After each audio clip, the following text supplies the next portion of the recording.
Hello everybody, Frank Galligan here. Over the course of the next 20 minutes or so, I'm going to be sharing some poems with you, some yarns, and a number of features that were done originally under the auspices of Arts Care during the last few years. What I'd like to do first though is read a poem to try to capture the moment.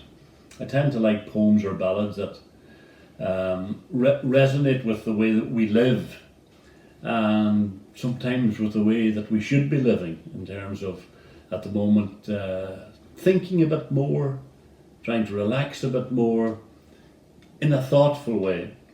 And this poem, I'm sure many of you are familiar with it, written by a British poet, I think he was Welsh actually, W.H. Davies, William Henry Davies. And I always find it very, very evocative.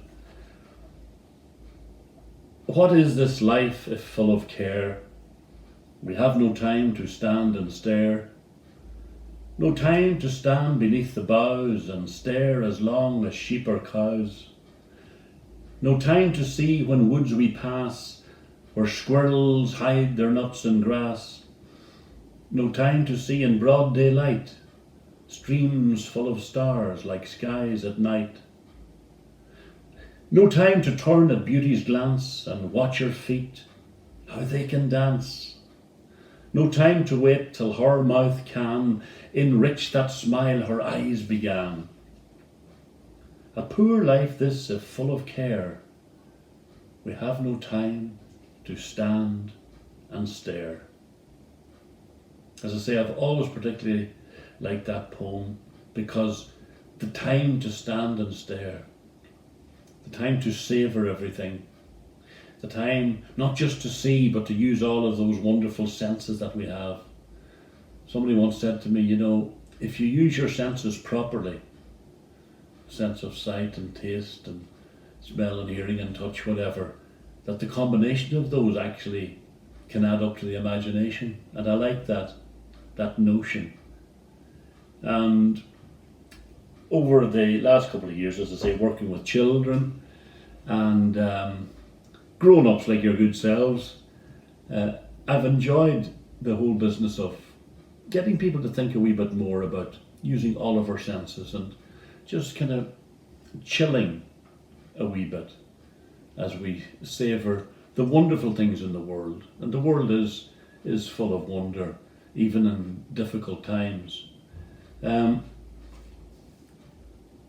Working with children, I've had the opportunity in the last few years to get them to think on many aspects of life, and in particular we did a beautiful piece a couple of years ago where the clock was turned back for them by this poem, and it made them contrast the old days with the times they're living in.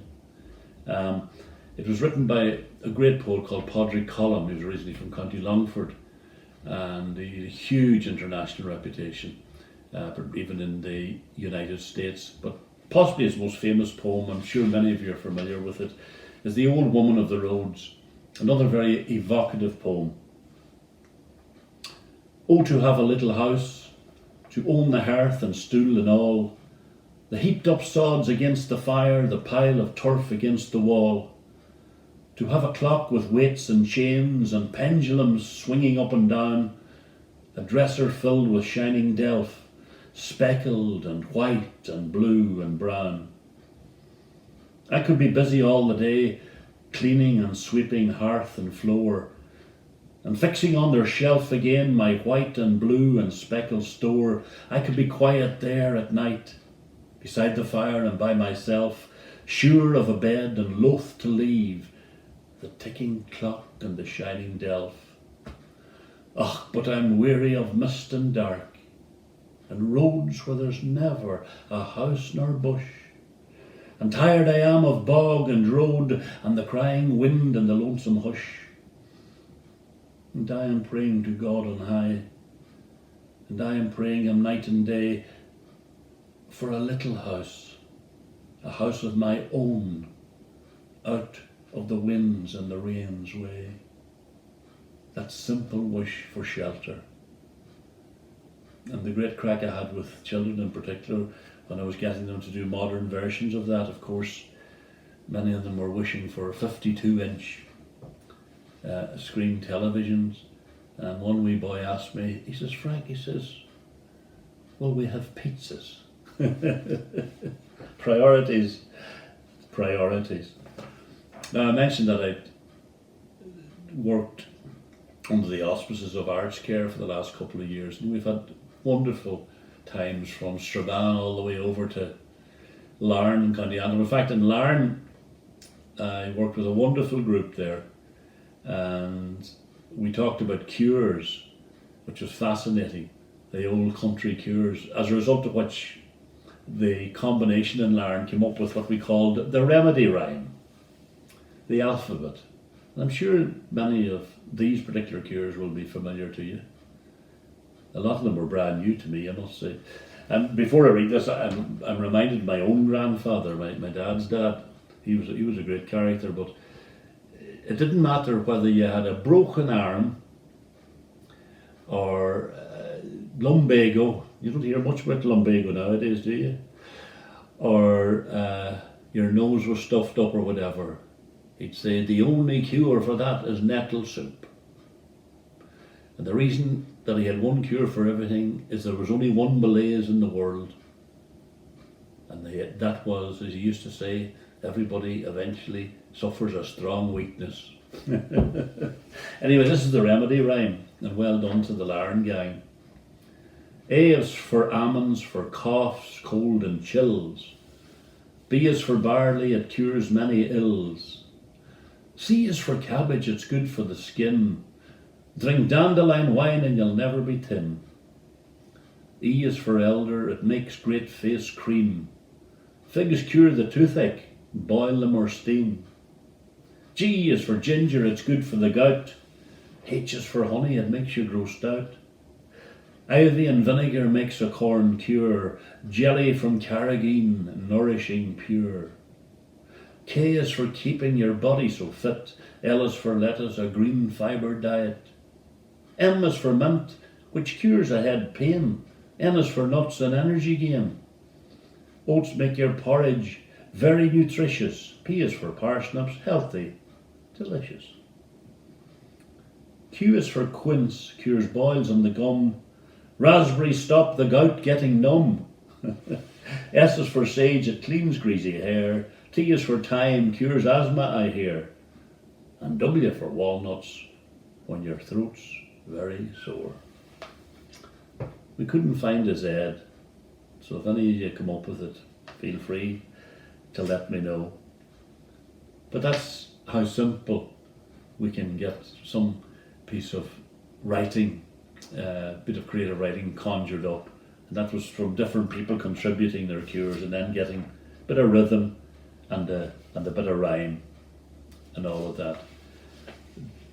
The other great feature across in County Antrim, of course, is the absolutely wonderful resonances of the Scottish dialect in Antrim. And I grew up with that, because when you go to what's called the Lagan, now that's Lagan with two G's, Leggan, the Lagan area in East Donegal, and you get it in West Tyrone, just across the way as well. Well, up until recently, certainly, as they say, the Scottish was very much alive in it. Maybe not as strongly now, and more is a pity, because I say I grew up with it, and it's a wonderful, wonderful dialect. For example, I'm involved with a Robbie Burns weekend every year, and it's wonderful when we do workshops or we share poems with people or whatever, to see all the be kilted and those that are wearing their sporrans, etc., enjoying anything that resonates of their native Scotland and all of that.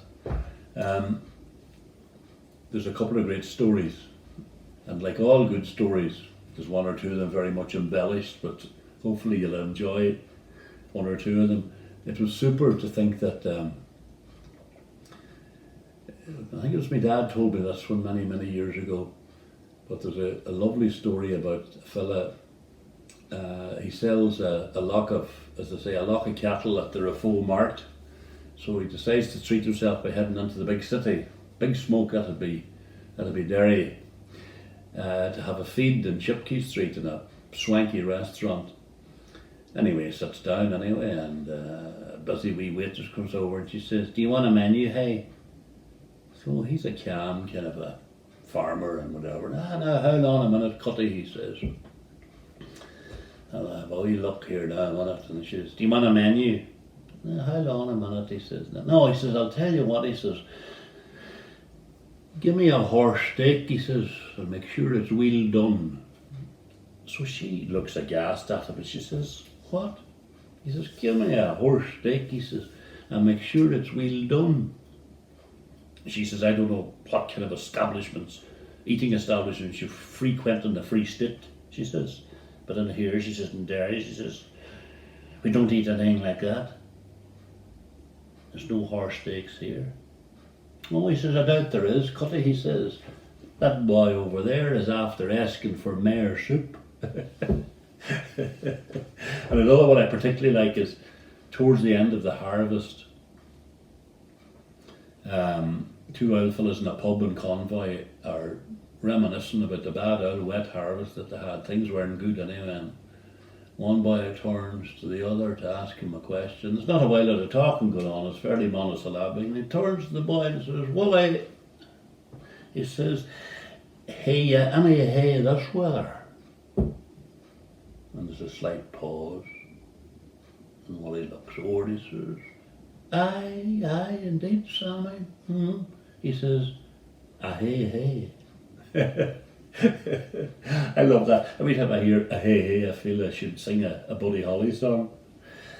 As I said, I work with children quite a lot, and I've had great fun over the years in schools. And one of the great features of arts care is what we call the intergenerational factor. For example, in Strabane, where we've had people like your good selves meeting the children and sharing stories, and then the children go back to school perhaps and would write something and then perform it for you. We had a couple of Christmases there, we had smashing stuff happening, and they're always a joy. I have many funny yarns from schools over the years, but as I was reading poems in the last while, naturally I was reading quite a bit of Seamus Heaney. I'm a huge fan of his, absolutely wonderful writer. And many years ago, I'm trying to remember where precisely, I heard him tell this yarn, and I was so taken by it at the time, I scripted it. And it was about he was a school teacher, of course, Seamus as well, but it was about the time before Google, before people could press buttons and find out everything, and you had to look up the Encyclopedia Britannica. Do you remember that? So this wee fella was writing extraordinary essays, but the teacher knew rightly that the essays were being lifted, in inverted commas, from the Encyclopedia Britannica. And what he did at the end of the wee piece that he would write is he'd stick in a local saying, a local bit of dialect, a colloquialism or whatever. Did I pronounce that right? It's hard with the two L's and the Q, but anyway, you understand what I mean. But he'd fire something in at the end to make it sound local, you see, as if that would fool the teachers. But one of his classics was called The Swallow, and the last line in this is always the one that sends me. The Swallow. I don't know what the young fella's name was, but I would have given him an A+. Now remember, this is a combination of a big encyclopedia, and the last line only is the wee boys. Swallows are small birds with dark glossy blue backs, red throats, pale under parts and long tail streamers. They are extremely agile in flight and spend most of their time on the wing. They are widespread breeding birds in the northern hemisphere, migrating south in winter. Being migratory birds has resulted in the evolution of their aerodynamic bodies. That's posh. Swallow numbers in the UK and Ireland have fluctuated over the last 30 years with, wait for this, pronounced regional variation in trends. The endangered species is amber listed due to population declines across Europe. His Latin name is Horindo rustica. He have a pointy head. He have a pointy head. Oh, super stuff, indeed. But sure, Waynes will try and get away with everything, didn't I? Chance it myself. One of the other stories following on from that I remember that particular conversation years ago was about might have been a Belfast school. The teachers were convinced, or they knew that two fellas, we'll call them Jimmy and Johnny, either Jimmy was copying or cogging from Johnny, or Johnny was copying from the other book, Johnny and Jimmy, vice versa, but they didn't know who was copying from whom, so they set up a kind of a trap, and they devised a wee test, 20 simple questions, like maybe number one, name two countries that the River Danube runs through, what is the capital of Sweden, you know, the usual to it. So then, they did it for the whole class so that the two boys wouldn't be tipped off that only they were being checked, but at the very end of it anyway, it was great. So number one, exact same answer. Number two, exact same answer. Number three, not only the exact same answer, but the comma in the wrong place was wrong with the two of them. You know, that type of thing. Right up until 19. And then question 20, Jimmy had written, I don't know the answer to this one. And Johnny wrote, neither do I. Caught at last. Anyway, that's the joy of working with Waynes, as I say, and that's why the intergenerational work done by Arts Care is just wonderful. It would do your heart good, to put it mildly.